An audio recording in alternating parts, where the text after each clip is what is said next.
నమస్తే, welcome to me TV news. ముందుగా headlines.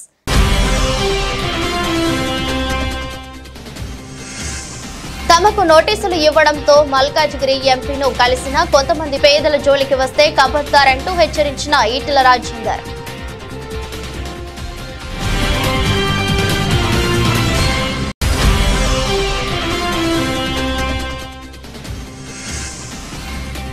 KCR farm house కు చేరుకున్న ఎమ్మెల్సీ కవిత ఘన స్వాగతం పలికిన పార్టీ శ్రేణులు, అభిమానులు.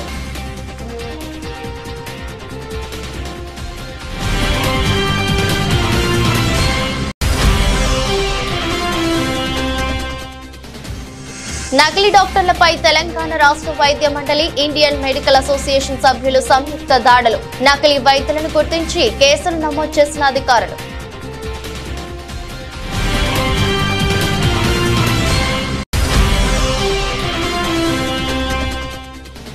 టీడీపీ ఎమ్మెల్యే భార్య పుట్టినరోజు వేడుకల్లో పోలీసులు షాకోస్ నోటీసులతో జలకిచ్చిన ఎస్పీ. అధికారిక హోదా లేకుండా వేడుకల్లో పాల్గొనడంపై ఎస్పీ ఆగ్రహం.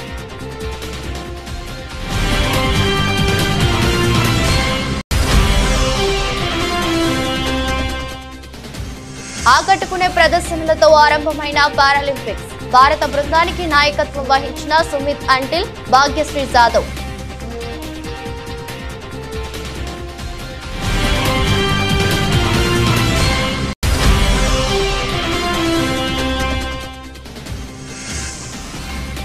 మార్కెట్లలో ఒడిదుడుకులు. ఫ్లాట్ గా స్టాక్ మార్కెట్ సూచీలు.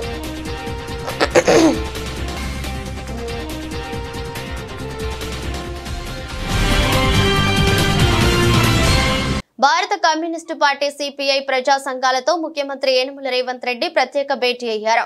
జూబ్లీహిల్స్ లోని వారి నివాసంలో సిపిఐ రాష్ట్ర కార్యదర్శి, కొత్తగూడెం శాసనసభ్యులు కూనంనేని సాంబశివరావు సమక్షంలో ఈ ప్రత్యేక భేటీని ముఖ్యమంత్రి ఏర్పాటు చేశారు.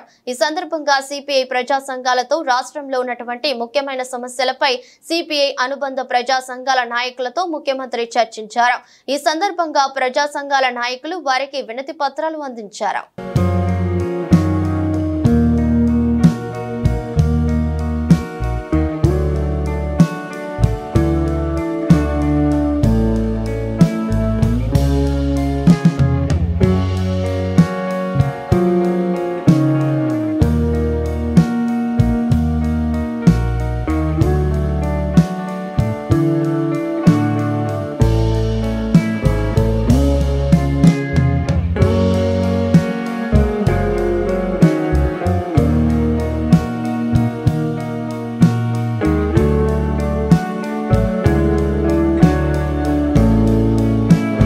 ఢిల్లీ లిక్కర్ స్కామ్ కేసులో బెయిల్ వచ్చిన తర్వాత ఎమ్మెల్సీ కల్వకుంట్ల కవిత తన తండ్రి బీఆర్ఎస్ అధినేత మాజీ సీఎం కేసీఆర్ ని గురువారం కలిశారు. హైదరాబాద్ నుంచి ఉదయాన్నే బయలుదేరిన ఆమె సిద్దిపేట జిల్లా ఎర్రవల్లిలో ఉన్న ఫామ్ హౌస్ కి చేరుకున్నారు. ఆమె వెంట భర్త అనిల్, కుమారుడు కూడా ఉన్నారు. ఆమెకు కేసీఆర్ కుటుంబ సభ్యులు ఆత్మీయ స్వాగతం పలికారు. కవితకు బెయిల్ రావడంపై కేసీఆర్ హర్షం వ్యక్తం చేశారు. కేసీఆర్ కవితను చూసిన వెంటనే ఆమెను హత్తుకున్నారు. ఈ సందర్భంగా ఇరువురు భావోద్వేగానికి లోనయ్యారు. అనంతరం ఆమె కేసీఆర్ పాదాలకు నమస్కరించారు. ఓవైపు అసెంబ్లీ ఎన్నికల్లో పరాజయం పాలవడం, మరోవైపు కవిత అరెస్ట్, ఇంకోవైపు లోక్సభ ఎన్నికల్లో 0 సీట్లకు పరిమితం కావడంతో బీఆర్ఎస్ శ్రేణులు నిరాశలో మునిగిపోయాయి.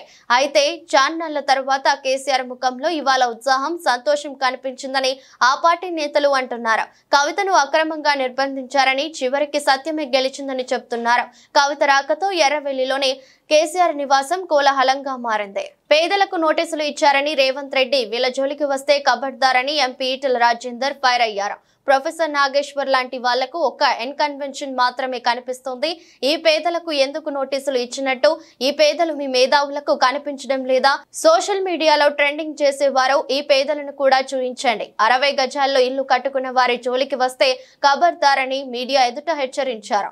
హస్మత్ పేట, బోయిన్ చెరువు చుట్టూ ఉన్న పేదలకు నోటీసులు ఇవ్వడంతో వారి వాళ్ళ ఇళ్లలో పరిశీలించిన ఈటెల వాళ్ళ దగ్గరికి వచ్చి భరోసా ఇచ్చారు. పెద్దవాళ్ళు నివసించే ప్రాంతం కాదు ఇది. సామాన్యులు, పేదవాళ్ళు నివసించే ప్రాంతం.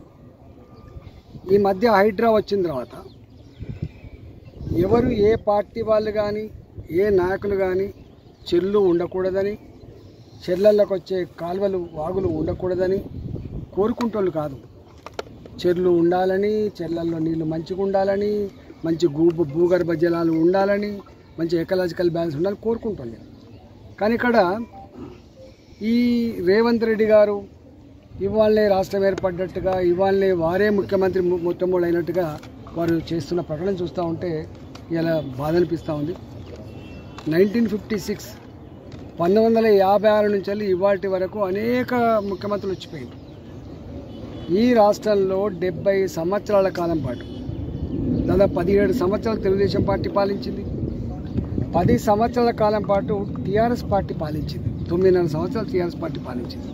అంటే వాళ్ళు ఒక 16-17 సంవత్సరాలు, వీళ్ళొక 9.5 సంవత్సరాలు తీసేస్తే 40-44 సంవత్సరాల కాలం పాటు ఈ రాష్ట్రాన్ని పాలించిన పార్టీ కాంగ్రెస్ పార్టీ.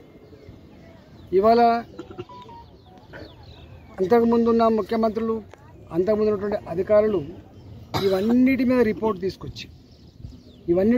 తీసుకొచ్చి పేదల ఇళ్లకు విఘాతం కలగని పద్ధతులలో చెరువులకు కట్టలు పోసి చెరువులకు సంబంధించినటువంటి నీళ్ళన్నీ కూడా బయటికి వెళ్ళిపోయే మార్గాలు వెతికిన తర్వాత ఇవాళ వచ్చి ఏదో ఇన్కన్వెన్షన్ కూలగొడుతున్నా అని చెప్పి సోషల్ మీడియాలో పెట్టించుకొని పేరు తెచ్చుకొని ప్రయత్నం చేస్తుంది. కానీ చాలామంది తెలియని అంశం ఏంటంటే కొట్టేదో ఒకటో రెండో పెద్దోళ్ళే కానీ నోటీసులు ఇచ్చి 100 మందికి నోటీసులు ఇచ్చింది మాత్రం పేదవాళ్ళకు. ఈ నోటీసులు వచ్చిన తర్వాత పేదవాళ్లకు కంటి మీద కునుకు లేదు. వాళ్ళు కార్పొరేట్ దగ్గర పోతారు, వాళ్ళు ఎమ్మెల్యే గారి దగ్గర పోతారు, వాళ్ళు ఎంపీ గారి దగ్గర పోతారు. ఇక్కడ పంచాయతీ పార్టీల పంచాయతీ కాదు, ఇక్కడ పంచాయతీ పేదోళ్లకు సంబంధించిన ఇళ్ళ పంచాయతీ. ఇవాళ నేను మొన్ననే చెప్పిన ప్రెస్ మీట్ పెట్టి, సరే మీరు హైడ్రా పేరిట మీరు ఏం నడుపుతుందో నాకు తెలియదు, కానీ నేను డ్రామా అని అంటున్నారు. గతంలో కూడా వేరే ప్రభుత్వాలు వచ్చినప్పుడు కూడా గిట్నే డ్రామా చేసిండ్రు. మళ్ళీ వాళ్ళు దాని వెనుక ఏం జరిగిందో మాకు తెలుసు. కానీ ఇవాళ మీరు వచ్చి ఈ హైడ్రా పేరిట డ్రామాలు చేసి పేదల గుడిసెలను, పేదల ఇళ్లను కూల్చేసే ప్రయత్నం చేస్తే ఖబర్దార్ అని చెప్పి ఇప్పటికే హెచ్చరిక చేసినాం. మేము చిత్తూరు జిల్లా ప్రాధికార సంస్థ అభివృద్ధికి తన వంతు సహాయ సహకారాలు అందజేస్తానని చిత్తూరు ఎంపీ దగ్గుమల్ల ప్రసాదరావు తెలిపారు. గురువారం ఉదయం చిత్తూరు జిల్లా క్రీడా ప్రాధికార సంస్థ మైదానంలో జాతీయ క్రీడా దినోత్సవం ఘనంగా నిర్వహించారు. ముఖ్య అతిథిగా పాల్గొన్న ఆయన మాట్లాడుతూ హాకీ ప్లేయర్ ధ్యాన్ చంద్ పుట్టినరోజును జాతీయ క్రీడా దినోత్సవంగా జరుపుకుంటున్నామని, చదువుతో పాటు ప్రతి ఒక్కరూ క్రీడల్లో కూడా ఆసక్తి కనబరచాలని, నేటి యువ క్రీడాకారులే రేపటి మరో ధ్యాన్ చంద్ కాగలరని తెలిపారు. క్రీడా ప్రాధికార సంస్థలో కోచ్ల ఏర్పాటుకు, మరిన్ని అభివృద్ధికి ఎంపీ నిధుల నుండి సహాయ సహకారాలు అందజేస్తామన్నారు. అనంతరం పలు క్రీడా పోటీల్లో గెలుపొందిన విజేతలకు బహుమతుల ప్రదానం చేశారు.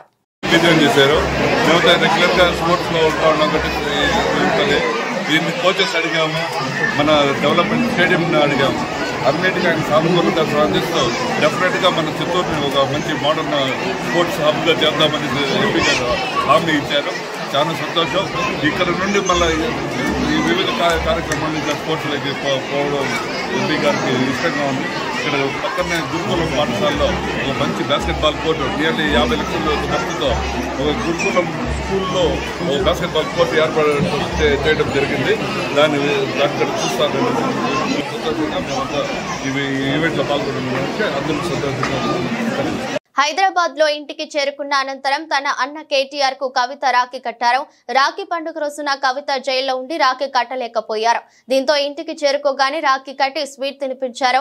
ఈ సందర్భంగా కవిత భావోద్వేగానికి లోనయ్యారు. ఆమెను కేటీఆర్ ఆలింగనం చేసుకుని ధైర్యం చెప్పారు. ఈ ఫోటోను కేటీఆర్ ఎక్స్ లో పోస్ట్ చేస్తూ ఇప్పుడు రాఖీ పండుగకు సంపూర్ణత చేకూరింది అని పేర్కొన్నారు. కవితను ఇంటి వద్ద కలిసిన వారిలో పార్టీ ఎమ్మెల్యేలు పల్లా రాజేశ్వర్ రెడ్డి, పాడి కౌశిక్ రెడ్డి, ముఠా గోపాల్, మాజీ మంత్రులు ఎర్రబెల్లి దయాకర్ రావు, సత్యవతి రాథోడ్, మాజీ ఎమ్మెల్యే బాల్క సుమన్, పద్మా దేవేందర్ రెడ్డి, బీఆర్ఎస్ నాయకులు, జాగృతి నాయకులు, జీహెచ్ఎంసీ కార్పొరేటర్లు, భారత జాగృతి నాయకులు ఉన్నారు. కవిత హైదరాబాద్ రాక సందర్భంగా ఫైటర్ కు స్వాగతం అంటూ నగరం మొత్తం కవిత ఫ్లెక్సీలు, బ్యానర్లు, హోర్డింగ్లను ఏర్పాటు చేశారు. ప్రకాశం జిల్లా దర్శిలో ఆమె ప్రజా ప్రతినిధి కాదు, ప్రభుత్వ అధికారి కూడా కాదు. అయినా ప్రభుత్వ కార్యాలయాలను తనిఖీ చేయడమే కాకుండా ఏకంగా ప్రభుత్వ ఆసుపత్రి సూపరింటెండెంట్ కుర్చీలో కూర్చొని అధికార దర్పం ప్రదర్శిస్తోంది. ప్రకాశం జిల్లా దర్శిలో టీడీపీ తరపున ఎమ్మెల్యే అభ్యర్థిగా పోటీ చేసి ఓటమి పాలైన గట్టిపాటి లక్ష్మి నియోజకవర్గానికి తానే ఎమ్మెల్యే అయినట్లుగా ప్రవర్తిస్తున్నారు. ఆమె ఏకంగా దర్శి ప్రభుత్వ ఆసుపత్రిలో తనిఖీలకు వెళ్లి అక్కడి ఫైళ్లను పరిశీలించారు. అంతటితో ఆగకుండా నేరుగా సూపరింటెండెంట్ కుర్చీలో కూర్చొని కూర్చొని సూపరింటెండెంట్ పేషెంట్ లా ఎదురు కుర్చీలో మరో 2 డాక్టర్లను నిలబెట్టి మాట్లాడారు. సూపరింటెండెంట్ సైతం ఆమె ముందు చేతులు కట్టుకుని మరీ అపార విధేయతను చాటుకున్నారు. ఆమె ముందు సూపరింటెండెంట్ ఇలా సాగిలపడటం చూసిన ఆసుపత్రి సిబ్బంది, అధికారులు విస్తుపోయారు. సంగారెడ్డి జిల్లా పటాన్చేరు నియోజకవర్గం ఆర్సీపురం పటాన్చేరు డివిజన్ లో మేయర్ గద్వాల విజయలక్ష్మి పర్యటించారు. ఆర్సీపురం పరిధిలోని రాయి సముద్రం చెరువు, పటాన్చేరు డివిజన్ పరిధిలోని సాకి చెరువులను మేయర్ గద్వాల విజయలక్ష్మి పరిశీలించారు. వారితో పాటు ఆర్సీపురం కార్పొరేటర్ పుష్ప నాగేష్ యాదవ్, పటాన్చేరు కార్పొరేటర్ మెట్టు Kumar Yadav, Serilingampally zonal commissioner irrigation అధికారులు పాల్గొన్నారు. వినాయక నిమజ్జనానికి అన్ని ఏర్పాట్లు చేయాలని, ఎలాంటి ఇబ్బందులు ఏర్పడకుండా చెరువులోని గుర్రపు డెక్కాను తీసివేసి చెరువులను సుందరీకరించాలని, పనులు వేగవంతం చేయాలని అధికారులను జోనల్ కమిషనర్ ను ఆదేశించారు. ఈ సందర్భంగా పటాన్చేరు డివిజన్ కార్పొరేటర్ మెట్టు కుమార్ యాదవ్ స్థానికంగా దోషం చెరువు పూర్తిగా కబ్జా అయిందని, ఇరిగేషన్ అధికారులు పూర్తిగా నిర్లక్ష్యం చేస్తున్నారని మేయర్ కు ఫిర్యాదు చేశారు. మేయర్ ఇరిగేషన్ అధికారులకు ఇలాంటివి పునరావృతం కాకుండా చూడాలని, కమిషనర్ సురేష్ ను దగ్గరుండి పర్యవేక్షించాలని ఆదేశించారు. ఈ రోజు వినాయక చవితి సెలబ్రేషన్స్ ఉత్సవాల గురించి మీ అందరికీ తెలుసు. 10 రోజులుగా ఈ ఉత్సవాలు జరుపుకోబోతున్నాం మనము. అయితే 7th నుంచి కూడా 17th వరకు ఏమేమి ఏర్పాట్లు జిహెచ్ఎంసీ తరఫున కానివ్వండి, అన్ని డిపార్ట్మెంట్స్, వాటర్ డిపార్ట్మెంట్ కానివ్వండి, ఎలక్ట్రిసిటీ డిపార్ట్మెంట్ కానివ్వండి, అన్ని డిపార్ట్మెంట్స్ జిహెచ్ఎంసీ సమన్వయంగా పోతూ, అంటే ఈరోజు చెరువులు అంటే ఎక్కడైతే మనము వినాయక నిమజ్జనాలు అవుతున్నాయో ఆ ప్లేసెస్ చూడడానికి రావడం జరిగింది. ఈరోజు శేర్లింగంపల్లి జోన్ లోపల ఎన్నైతే చెరువులు ఉన్నాయో మరి దాంట్లోపల పక్కన మనం బేబీ పాండ్స్ ఏవైతే కట్టామో అవన్నీ కూడా మనం ఇన్స్పెక్ట్ చేయడం జరిగింది. అండ్ జోనల్ కమిషనర్ గారు కానివ్వండి, అండ్ మరి కార్పొరేటర్ ఇక్కడ మెట్టు కుమార్ గారు కానివ్వండి, పుష్ప గారు కానివ్వండి, అండ్ ఇతర కార్పొరేటర్లతో కూడా మేము అందరితో ఒక మీటింగ్, అంటే అందరు కూడా నాతో రావడం, ఈరోజు మార్నింగ్ రావడం జరిగింది. వాళ్ళతో సహా మేము ఇన్స్పెక్ట్ చేస్తూ వాళ్ళ ప్రాబ్లమ్స్ ఏంటి, ఇక్కడ ఎన్ని వినాయకులు, ఒక్కొక్క చెరువులో ఈ బేబీ పాండ్స్లో ఎన్ని వినాయకులు నిమజ్జనం అవబోతున్నాయి, దానికి కావాల్సిన ఏర్పాట్లు జిహెచ్ఎంసీ ఏ ఏర్పాట్లు కావాలన్నది మేము కార్పొరేటర్ల ద్వారా మేము తెలుసుకుని వాళ్ళకి ఏవైతే కావాలో అవన్నీ కూడా మేము ఏర్పాటు చేయాలని వెరీ క్లియర్గా మా entire GHMC team, zonal commissioner కానివ్వండి, డీసీ గారు కానివ్వండి, ఎలక్ట్రిసిటీ డిపార్ట్మెంట్ కానివ్వండి, వాటర్ డిపార్ట్మెంట్ కానివ్వండి, అందరికీ కూడా ఇన్స్ట్రక్షన్స్ ఇవ్వడం జరిగింది క్లియర్గా. సో అన్నీ ఇప్పుడు చూసినట్టయితే ఆల్రెడీ వర్క్ ప్రాసెస్ లోపల అవుతున్నాయి. ఇక్కడ ఎక్కువ కంప్లైంట్స్ ఏంటంటే మీరు గుర్రపు డెక్కలు అని అంటున్నారు.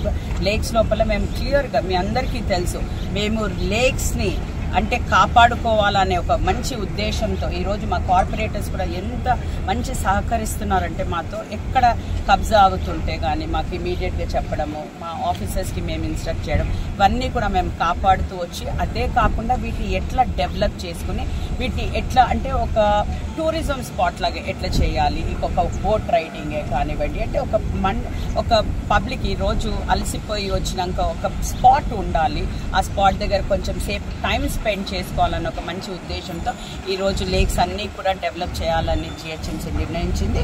కొన్ని సిఎస్ఆర్ ఫండ్స్ కింద కానివ్వండి, కొందరు బిల్డర్స్ త్రూ మేము మాట్లాడుతున్నాము. సో ఇవన్నీ కూడా డెవలప్ చేయడం జరుగుతుంది.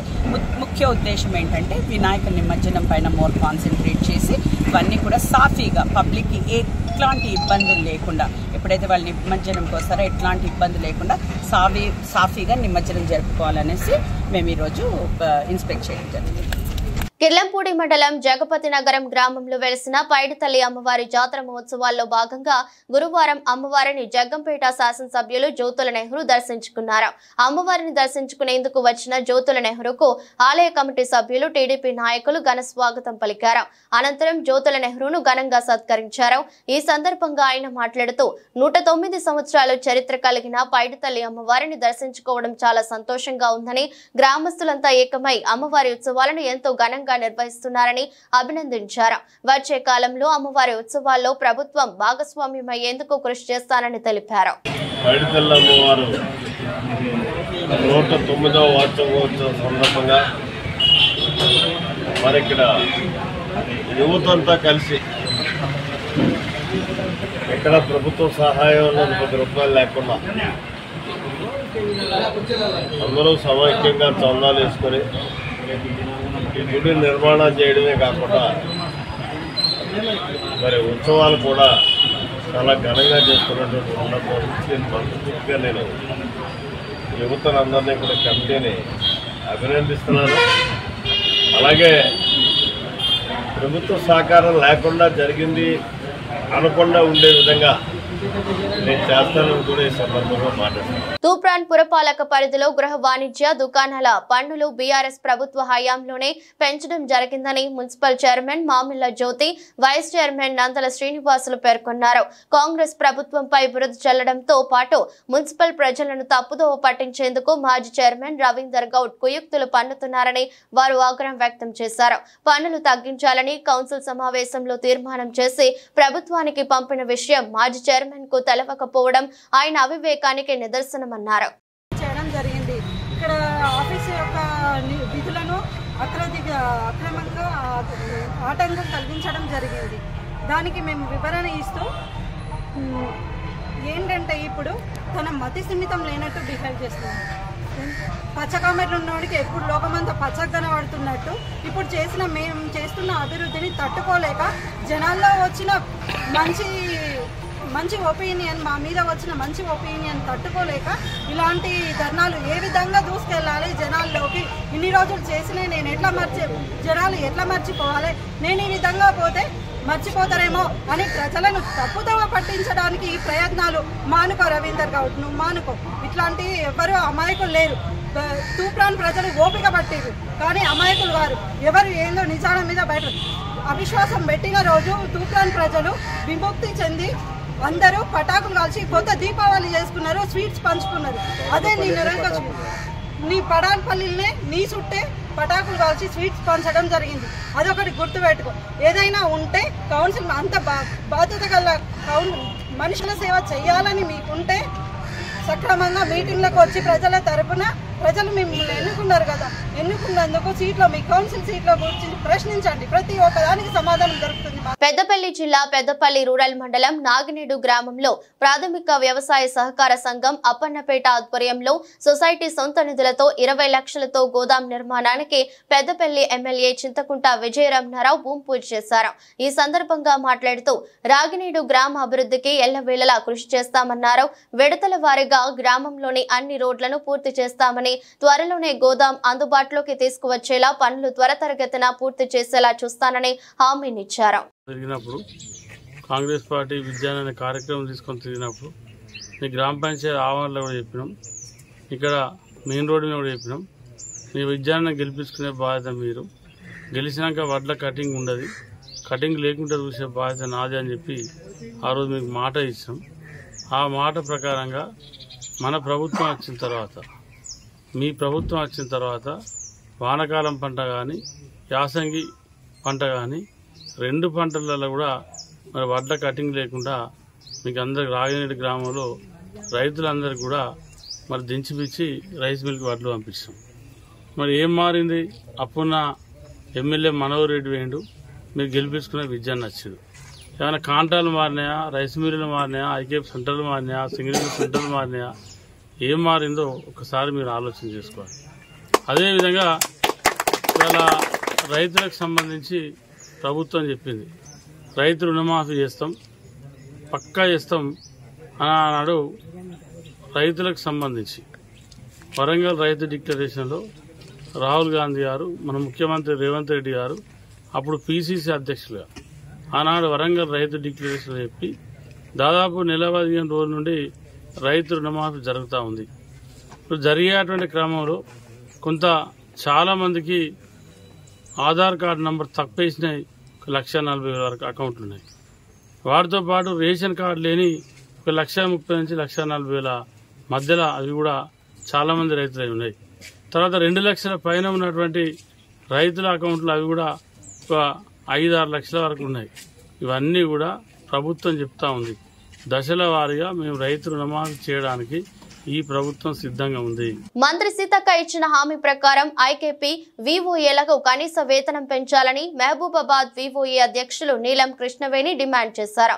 మహబూబాబాద్ జిల్లా కేంద్రంలో సిఐటియు ఆధ్వర్యంలో ఐకేపీ వివోఏలు కలెక్టరేట్ ఎదుట నిరసన కార్యక్రమాన్ని చేపట్టారు. ఈ సందర్భంగా ఐకేపీ వివోఏ సంఘం అధ్యక్షురాలు మాట్లాడుతూ వివోఏల సమస్యలను గత ప్రభుత్వం విస్మరించిందని, కాంగ్రెస్ పార్టీ అధికారంలోకి రాగానే వివోఏల సమస్యలు పరిష్కరిస్తారని ఆశతో గెలిపించామని, కానీ కాంగ్రెస్ ప్రభుత్వం కూడా తమను విస్మరిస్తుందని ఆవేదన వ్యక్తం చేశారు. వివోఏలకు కనీస వేతనం 26,000, ఆరోగ్య ప్రమాద బీమాలను కల్పించడం, సిర్ప్ ఉద్యోగులుగా గుర్తించి ఐడి కార్డులు మంజూరు చేయాలని డిమాండ్ చేశారు. లేని ఎడల ఉద్యమాన్ని ఉధృతం చేసి కార్యాచరణ చేపడతామని హెచ్చరించారు. రాష్ట్ర వ్యాప్తంగా ఐకేపీ వివోఏలందరూ వారి సమస్యలు పరిష్కరించాలని జిల్లా కలెక్టర్ కార్యాలయం ముందు ధర్నా నిర్వహించి ఆ పీడీ గారికి వినతి పత్రాలు ఇవ్వాలని నిర్ణయం చేసింది.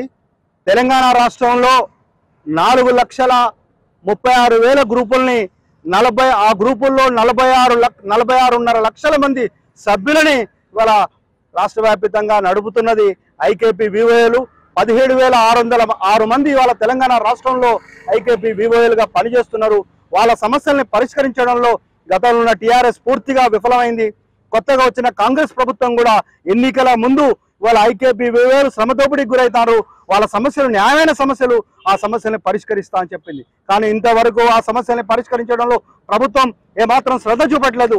అందుకోసమనే ఈ ప్రభుత్వానికి ఇవాళ ఈ సమస్యల పరిష్కారం విషయంలో చిత్తశుద్ధి లేదని చెప్పి ఇవాళ ప్రభుత్వం దృష్టికి తీసుకురావడం కోసం ఈరోజు తెలంగాణ రాష్ట్ర వ్యాప్తంగా అన్ని కలెక్టర్ కార్యాలయాల ముందు ధర్నాలు నిర్వహించి ఇవాళ వినతి పత్రాలు ఇవ్వాలనుకున్నాం. తర్వాత రాబోయే కాలంలో ఈ పోరాటాన్ని మరింత ఉధృతం చేస్తాం. ప్రధానంగా ఈరోజు ఇవాళ ఐకేపీ వివోఏల పనిచేసే వాళ్ళు కనీస వేతనాన్ని 26,000 ఇవ్వాలని, అదేవిధంగా సెర్ఫ్ నుంచి వాళ్లకు ఐడెంటిటీ కార్డులు ఇవ్వాలని, అదేవిధంగా వాళ్లకు ఇవాళ ప్రమాద బీమా, అదే ఆరోగ్య బీమా కల్పించాలని, అలాగే వాళ్ళు సెర్ఫ్లో పనిచేస్తున్న సందర్భం గత ప్రభుత్వం హామీ ఇచ్చింది 5,000 రూపాయల వేతనం ఇస్తాం, అదేవిధంగా ఆ సమాఖ్యల నుంచి కూడా వేతనం, కానీ ఇవి అమలు కావడం లేదు. అందుకోసం ఇవన్నీ అమలయ్యేటట్లు ఇవాళ ప్రభుత్వం మీద ఒత్తిడి తీసుకురావడం కోసం ఈ పోరాటాన్ని ప్రారంభించినాం. ఇప్పటికైనా కాంగ్రెస్ ప్రభుత్వం ఇవాళ ఈ సమస్యల్ని పరిష్కరించాలని, లేకపోతే రాబోయే కాలంలో ఈ పోరాటాన్ని మరింత ఉధృతం చేయాల్సి వస్తుందని హెచ్చరిక చేస్తున్నాం. తెలంగాణ వైద్య మండలి చైర్మన్ డాక్టర్ మహేష్ ఆదేశాల మేరకు టీజీఎంసీ తనిఖీ బృందం పెద్దపల్లి, సుల్తానాబాద్లలో నకిలీ అల్లోపతి వైద్యులు నిర్వహించే ఆసుపత్రులపై తనిఖీలు చేపట్టారు. ఈ తనిఖీలలో పెద్దపల్లి జిల్లాలోని lotus hospital, Purushottam, Imran bone setting centre, YS Aziz clinic, సుల్తానాబాద్లోని నీలకంఠేశ్వర్ మెడికల్ షాప్ లో ఆర్ఎంపీ మల్లేశం నిర్వహించే ఆసుపత్రి, మణికంఠ క్లినిక్ చిన్న రమేష్ పేరుతో అర్హత లేకుండా నిర్వహిస్తున్న పలు ఆసుపత్రుల్లో వైద్య అర్హత లేని డాక్టర్లు వైద్యం చేస్తున్నారని వెలుగులోకి వచ్చిందని తనిఖీ బృందం సభ్యులు తెలిపారు. ఈ తనిఖీల గురించి సమాచారం తెలుసుకుని నకిలీ వైద్యులు వారి క్లినిక్లు, ల్యాబ్స్, పర్మిషన్ లేని మెడికల్ షాపులు మూసివేసినట్లు పేర్కొన్నారు. అర్హత లేని వారు వైద్యులుగా చలామణి అవుతూ యాంటీబయాటిక్స్, స్టెరాయిడ్స్ ఇస్తున్నట్టు గుర్తించి తగు ఆధారాలు సేకరించామని తనిఖీ బృందం సభ్యులు తెలిపారు. ఎన్ఎంసీ చట్టం 34, 54 సెక్షన్ల ప్రకారం వీరిపై కేసు నమోదు చేయనున్నామని తనిఖీ బృందం సభ్యులు వెల్లడించారు.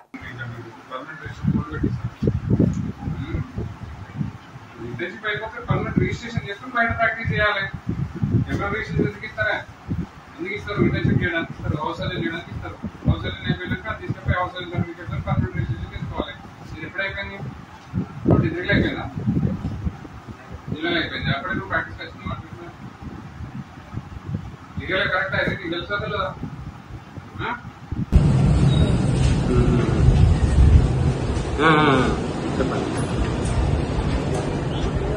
పల్నాడు జిల్లా చిలకలూరిపేట పోలీసులకు ఎస్పీ శ్రీనివాసరావు షాకోజ్ నోటీసులు ఇచ్చారు. టీడీపీ ఎమ్మెల్యే ప్రతిపాటి పుల్లారావు భార్య వెంకట కుమారి బర్త్డే వేడుకల్లో పోలీసులు పాల్గొనడంపై ఆగ్రహం వ్యక్తం చేస్తూ ఈ చర్యలు తీసుకున్నారు. చిలకలూరిపేట టౌన్ రూరల్ సిఐలు సుబ్బనాయుడు, రమేష్, ఎస్ఐలు అనిల్ కుమార్, పుల్లారావు, చెన్నకేశవులు, బాలకృష్ణకు మెమోలు జారీ చేశారు. Chilakaluripet traffic ASI Prasad Nayak, home guard వీరయ్యకు నోటీసులు ఇచ్చారు. వారు వ్యక్తిగతంగా హాజరై వివరణ ఇవ్వాలని ఎస్పీ శ్రీనివాసరావు ఆదేశించారు. అధికారిక హోదా లేకున్నా వేడుకల్లో పాల్గొనడంపై ఎస్పీ ఆగ్రహం వ్యక్తం చేశారు. కారు రేసింగ్ పై తనకున్న మక్కువను హీరో అజిత్ మరోసారి చాటుకున్నారు. తన ఆడి కారులో కళ్ళు చెదిరే వేగంతో దూసుకెళ్లాడు. ఏకంగా గంటకు 234 కిలోమీటర్ల వేగంతో అజిత్ కారు నడుపుతున్న వీడియో ప్రస్తుతం సోషల్ మీడియాలో వైరల్ గా మారింది. ఈ వీడియోను అజిత్ అభిమానులు షేర్ చేసుకుంటూ ఎన్న స్పీడ్ తల అంటూ కామెంట్లు పెడుతున్నారు. ఈ సంఘటన ఎక్కడ జరిగింది, అంత స్పీడ్ తో అజిత్ కారు ఎక్కడ నడిపాడనే వివరాలు తెలియరాలేదు. అయితే ఈ సంఘటన తప్పకుండా విదేశాల్లోనే జరిగి ఉంటుందని అభిమానులు చెప్తున్నారు. విదేశీ రోడ్లపై వాహనాలు గంటకు 150-200 కిలోమీటర్ల వేగంతో దూసుకెళ్లడం సాధారణమే. అక్కడి రోడ్ల నిర్మాణంలో ప్రత్యేకతల వల్ల ఆ వేగంతో వెళ్లడానికి వీలవుతుంది. కాగా ఈ వీడియోపై కొంతమంది నెటిజన్లు విమర్శలు చేస్తున్నారు. బైక్, కార్ రేసింగ్ పై ఇష్టంతో అజిత్ ఇంటర్నేషనల్ FIA రేసింగ్ ఛాంపియన్షిప్లలో పాల్గొన్న విషయం గుర్తు చేశారు. ఆయన శిక్షణ పొందిన రేసర్ అనే విషయం తెలియని అభిమానులు ఆయనను అనుకరించే ప్రమాదం ఉందని ఆందోళన వ్యక్తం చేశారు. ఈ వీడియోను చూసి ఆయన అభిమానులు ఇండియన్ రోడ్లపై ఎలాంటి జాగ్రత్తలు తీసుకోకుండా కార్ల రేస్ కు ప్రయత్నించే అవకాశం ఉందని విమర్శిస్తున్నారు. పారాలింపిక్స్ 2024 విశ్వ క్రీడల సరంభం ప్రారంభమైంది. పారిస్ నగరంలో అంగరంగ వైభవంగా జరిగిన వేడుకలతో మొదలైంది. ఈ మేరకు ఫ్రాన్స్ అధ్యక్షుడు ఇమాన్యుయల్ మాక్రాన్ పారాలింపిక్స్ 2024ను ప్రారంభించినట్లు గురువారం ప్రకటించారు. ఫ్రాన్స్ సంస్కృతి సంప్రదాయాలను ప్రతిబింబించేలా ఆరంభ వేడుకలను నిర్వహించారు. పలు ప్రదర్శనలు ఆకట్టుకున్నాయి. కాగా ప్రారంభ కార్యక్రమంలో 167 దేశాలకు చెందిన మొత్తం 4400 మంది పారాలింపియన్లు పాల్గొన్నారు. ఛాంప్స్ ఎలిసిస్ నుంచి ప్లేస్ డి లా కాంకోట్ మైదానం వరకు కవాతు చేశారు. భారత్ బృందానికి పారా అథ్లెట్లు సుమిత్ ఆంటిల్, భాగ్యశ్రీ జాదవ్ నాయకత్వం వహించారు. 12 విభిన్న క్రీడలలో 84 మంది అథ్లెట్లు ఈసారి భారత్ తరపున ప్రాతినిధ్యం వహించనున్నారు. ఒలింపిక్స్ లో ఇంత పెద్ద సంఖ్యలో భారత పారా అథ్లెట్లు పాల్గొనడం చరిత్రలో ఇదే తొలిసారి. కాగా తొలి రోజున భారత అథ్లెట్లు పలు విభాగాల్లో తలపడనున్నారు. భారత స్టాక్ మార్కెట్ సూచీలు బుధవారం ఫ్లాట్ గా ముగిశాయి. మార్కెట్లలో ఒడిదుడుకుల ప్రభావం సెన్సెక్స్, నిఫ్టీపై పడింది. సెన్సెక్స్ 73 పాయింట్ల వృద్ధితో 81,785 వద్ద ముగియగా నిఫ్టీ 34 పాయింట్ల స్వల్ప లాభంతో 25,052 వద్ద స్థిరపడింది.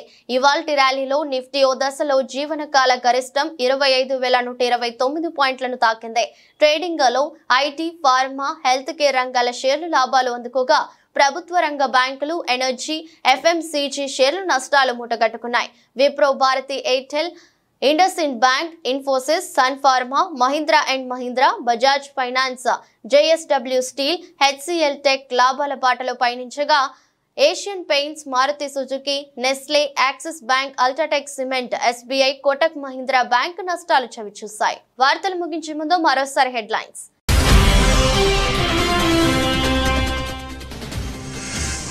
తమకు నోటీసులు ఇవ్వడంతో మల్కాజ్గిరి ఎంపీను కలిసిన కొంతమంది పేదల జోలికి వస్తే కబద్దారంటూ హెచ్చరించిన ఈటెల రాజేందర్.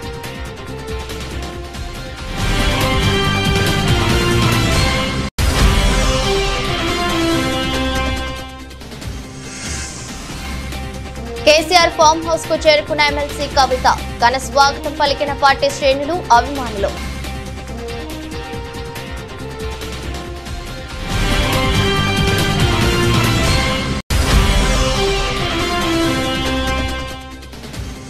నకిలీ డాక్టర్లపై తెలంగాణ రాష్ట్ర వైద్య మండలి, ఇండియన్ మెడికల్ అసోసియేషన్ సభ్యులు సంయుక్త దాడులు. నకిలీ వైద్యులను గుర్తించి కేసులు నమోదు చేసిన అధికారులు.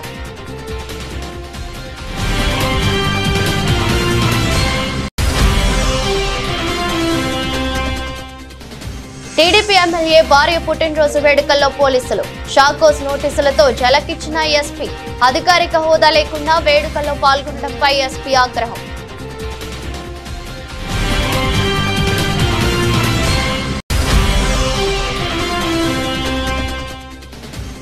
ఆకట్టుకునే ప్రదర్శనలతో ఆరంభమైన పారాలింపిక్స్. భారత బృందానికి నాయకత్వం వహించిన సుమిత్ ఆంటిల్, భాగ్యశ్రీ జాదవ్.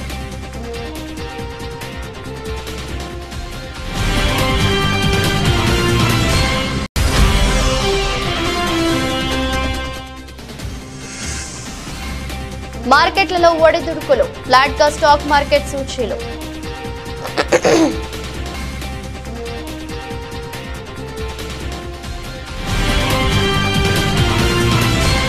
ఇది రోజు బులెటిన్. మరో బులెటిన్లో మళ్ళీ కలుద్దాం. అంతవరకు సెలవు, నమస్కారం.